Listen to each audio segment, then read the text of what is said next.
ಆತ್ಮೀಯ ವೀಕ್ಷಕ ಬಂಧುಗಳಿಗೆ GN ನ್ಯೂಸ್ ಚಾನಲ್ಗೆ ಸ್ವಾಗತ.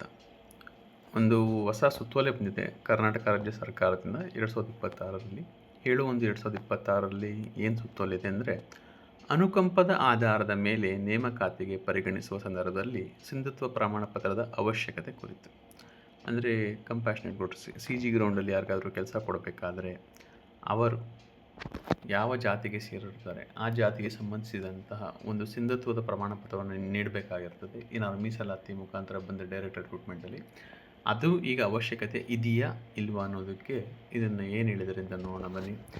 ಯಾವ ಕೇಸಲ್ಲಿ ಬರುತ್ತೆ ಅಂದರೆ, ಇದು ಮಾನ್ಯ ಸರ್ವೋಚ್ಚ ನ್ಯಾಯಾಲಯವು ಉಮೇಶ್ ಕುಮಾರ್ ನಾಗಪಾಲ್ ವಿರುದ್ಧ ಹರಿಯಾಣ ರಾಜ್ಯ ಮತ್ತು ಇತರರು 1994ರ ಪ್ರಕರಣ ಒಂದು ತೀರ್ಪನ್ನು ನೀಡಿದ್ದಾರೆ. ಆ ತೀರ್ಪನ್ನು ಕನ್ಸಿಡರ್ ಮಾಡಿಕೊಂಡು ಏನು ಹೇಳಿದ್ದಾರೆ ಅಂದರೆ, 1996ರ ಸದರಿ ನಿಯಮಾವಳಿಗೆ ಸಂಬಂಧಿಸಿದ ವ್ಯಾಪಕವಾದ ತಿದ್ದುಪಡಿಗಳನ್ನು ಮಾಡಲಾಗಿರುತ್ತದೆ.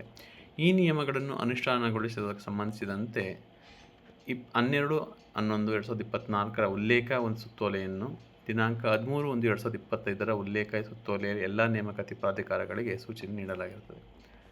ಇದು ಒಂದು ರೆಕ್ರೂಟ್ಮೆಂಟ್ಗೆ ಏನು ಹೇಳಿದರೆ ಅದರ ಬಗ್ಗೆ ಮಾತಾಡ್ತಿದ್ದಾರೆ. ನೆಕ್ಸ್ಟ್ ನೋಡೋಣ ಬನ್ನಿ.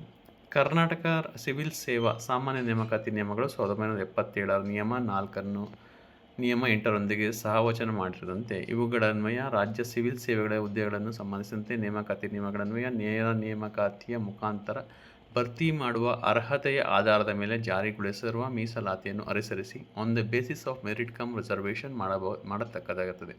ಆದರೆ ಕರ್ನಾಟಕ ಸಿವಿಲ್ ಸೇವಾ ಅನುಕಂಪದ ಆಧಾರದ ಮೇಲೆ ನೇಮಕಾತಿ ನಿಯಮಗಳು 1996ರ ಈ ನಿಯಮಗಳನ್ವಯ ಅನುಕಂಪದ ಆಧಾರದ ಮೇಲೆ ನೇಮಕಾತಿ ಮಾಡುವ ಸಂದರ್ಭದಲ್ಲಿ ಅಭ್ಯರ್ಥಿಯು ನಿಗದಿತ ವಿದ್ಯಾರ್ಹತೆಯನ್ನು ಹೊಂದಿದ್ದಾನೆಯೇ ಮತ್ತು ಗೊತ್ತುಪಡಿಸಿದ ವಯೋಮಿತಿಯೊಳಗೆ ಇದ್ದಾನೆಯೇ ಎಂಬುದನ್ನು ಮಾತ್ರ ಪರಿಗಣಿಸಲಾಗಿರುತ್ತದೆ.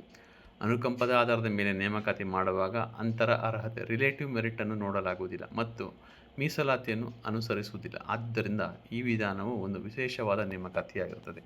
ಅಲ್ಲದೆ 1996ರ ಸದರಿ ನಿಯಮಗಳನ್ವಯ ನಿಯಮ 4ರ ಉಪನಿಯಮ 5ರಲ್ಲಿ appointment shall be made only against direct recruitment vacancy ಎಂದು ಗೊತ್ತುಪಡಿಸಲಾಗುತ್ತದೆ. ಅದರಂತೆ ಸಂಬಂಧಿಸಿದ ವೃಂದ ಮತ್ತು ನೇಮಕಾತಿ ನಿಯಮಗಳ ಪ್ರಕಾರ C&R ರೂಲ್ಸ್ ಏನಿದೆ, ಅನುಕಂಪದ ಆಧಾರದ ಮೇಲೆ ನೇಮಕಾತಿ ಮಾಡಬಹುದಾದ ವೃಂದದ ಹುದ್ದೆಗಳಿಗೆ ನೇಮಕಾತಿ ಮಾಡಲು ನೇರ ನೇಮಕಾತಿ ಮತ್ತು ಮುಂಬಡ್ತಿಯ ವಿಧಾನವನ್ನು ಗೊತ್ತುಪಡಿಸಿ ಅನುಪಾತವನ್ನು ನಿಗದಿಪಡಿಸಿದಲ್ಲಿ ಅದಕ್ಕೆ ಅನುಗುಣವಾಗಿ ಹುದ್ದೆಗಳನ್ನು ರಿಕ್ತ ಸ್ಥಾನವನ್ನು ನೇರ ನೇಮಕಾತಿ ಹುದ್ದೆಗಳ ರಿಕ್ತ ಸ್ಥಾನಗಳು ಮತ್ತು ಮುಂಬಡ್ತಿ ಹುದ್ದೆಗಳು ರಿಕ್ತ ಸ್ಥಾನಗಳು ಎಂದು ವರ್ಗೀಕರಣ ಮಾಡಿ ಅನುಕಂಪದ ಆಧಾರದ ಮೇಲೆ ಮಾಡುವ ನೇಮಕಾತಿಗಳನ್ನು ನೇರ ನೇಮಕಾತಿ ವರ್ಗೀಕರಿಸಿದ ಹುದ್ದೆಗೆ ರಿಕ್ತ ಸ್ಥಾನಗಳಿಗೆ ಎದುರಾಗಿ ಮಾತ್ರ ಪರಿಗಣಿಸಬೇಕಾಗಿರುತ್ತದೆ.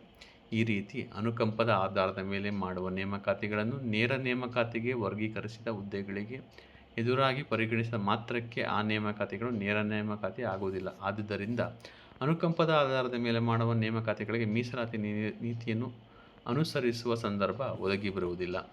ಏನು ಹೇಳ್ತಾ ಇದ್ದಾರೆ ಅಂದರೆ, ಸಿಂಪಲ್ಲಾಗಿ ಇದು ಸೆಪರೇಟ್ ಒಂದು ಸ್ಪೆಷಲ್ ಅಂತ ಕನ್ಸಿಡರ್ ಮಾಡಬೇಕಾಗತ್ತೆ. CG ಗ್ರೌಂಡಲ್ಲಿ ಕೆಲಸ ಕೊಡೋದನ್ನು ಅದಕ್ಕೆ ಏನು ರೂಲ್ಸ್ ಇದೆ ನೇಮಕಾತಿ ಅಥವಾ ಏನೇನು ಮಾಡಬೇಕಾದ್ರೆ ಏನು ರಿಸರ್ವೇಷನ್ ರೂಲ್ಸ್ ಇದೆ ಇದಕ್ಕೆ ಅದು ಅಪ್ಲೈ ಆಗೋದಿಲ್ಲ.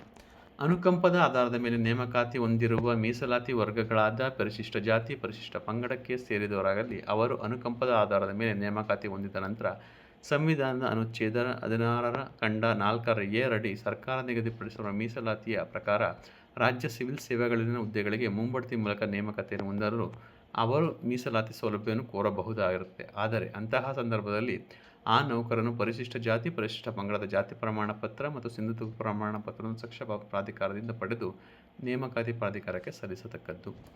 ಈಗ ನೇಮಕಾತಿ ಆಗ್ಬಿಡ್ತದೆ CG ಗ್ರೌಂಡಲ್ಲಿ. ಆದ ನಂತರ ಆ ಬೇಸಿಸ್ ಮೇಲೇನಾದರೂ ಕನ್ಸಿಡರ್ ಮಾಡಿ ಜಾತಿನ ಪ್ರಮೋಷನ್ ಕೊಟ್ಟರೆ ಆಗ ಆ ವ್ಯಕ್ತಿ ಸಿಂಧುತ್ವ ಪ್ರಮಾಣ ಪತ್ರವನ್ನು ಸಲ್ಲಿಸಬೇಕಾಗುತ್ತದೆ.